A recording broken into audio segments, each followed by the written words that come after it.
2011, I started flying. 3 years later, fueled by my passion for social equality, the Plane Project was born.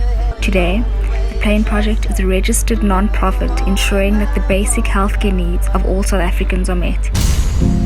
Open your eyes, what can you see around?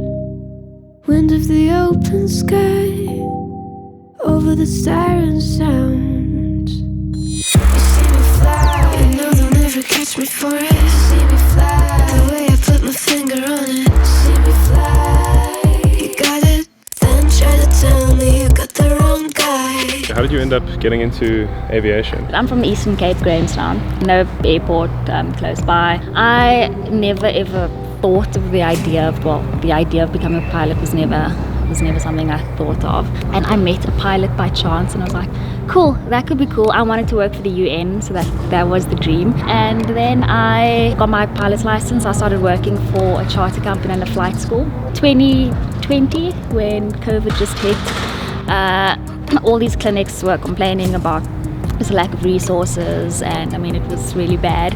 I said, let me fly your stuff to places. And that's how it started. So we started flying PPE, so masks, sanitizers, gloves, to clinics in remote areas, and kind of grew from there. See me fly, you know they'll never catch me for it. See me fly, the way I put my finger on it.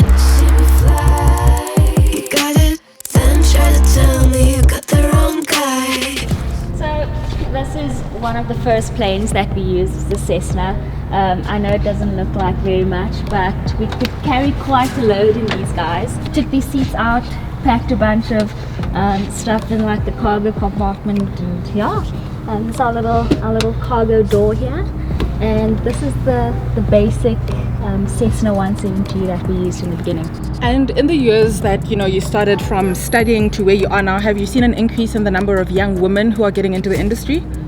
Yeah, so when I started, I mean, there were so few of us. There were so few females in the industry. I remember going to the aviation doctor at this airport. Got there, started the medical, and when I needed to sign the paper, I saw that he put cabin crew because he just assumed that everyone who came here. Yeah. Do you find that aviation is still like a bit of a boys' club, and what's that like? Absolutely. Just kind of proving that you have the same ability, which you shouldn't have to prove that, but unfortunately it's the reality of the situation. General society's misconceptions about who should be flying, and just a woman's ability. I think that's still a bridge we need to cross. When you meet people and you tell them I'm a pilot, what is the general reaction? People are usually shocked. I think definitely because of my small demeanor, it doesn't help very much. I see a lot of young girls smaller than myself that are actually flying the big aircraft.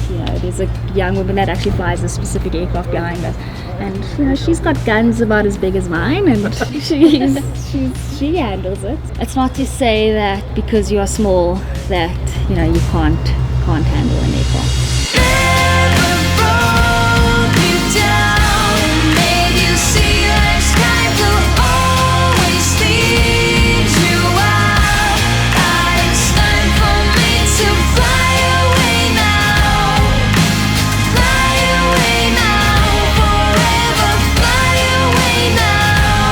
Okay, so this is where you would usually sit in the plane. Yes, you're sitting in my spot, the pilot in command, and I'm your co-pilot.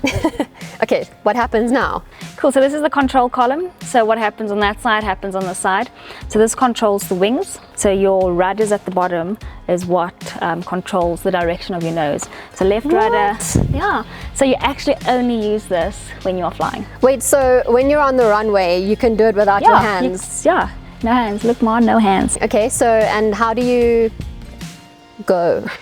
Like what are the main buttons and knobs and things that you need to focus so you got your mixture over here that controls the fuel, how much fuel goes to the engine, your throttle controls the power, your prop RPM controls the propeller, and your Garmin over here does everything for you. So you actually don't need any of these other instruments because your Garmin has everything on it. So it looks like there's a lot going on here. It's just telling you stuff.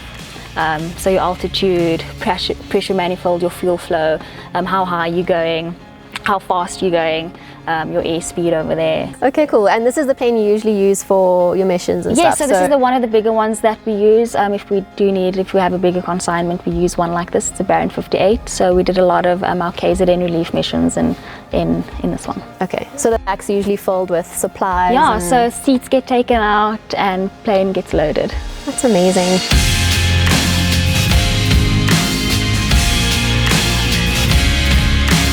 The 9th of August in South Africa is such a significant day for women, and remembering how far we've come as women and the fact that we can all do such incredible things like you do today. Is there a particular way that you celebrate this day?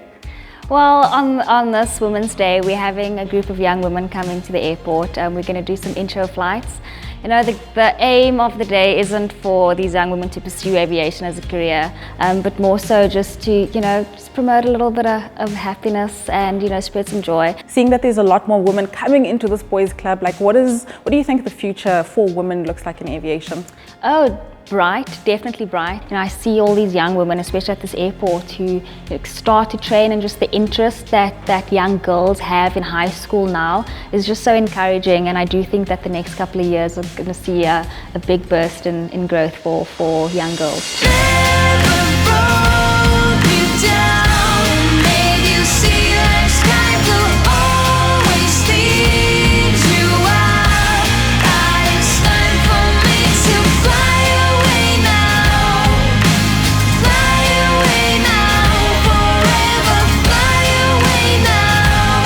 In the context of Women's Month, what does it mean to you to be able to go and do these workshops that you do and inspire other young women specifically to become pilots or get into aviation in general?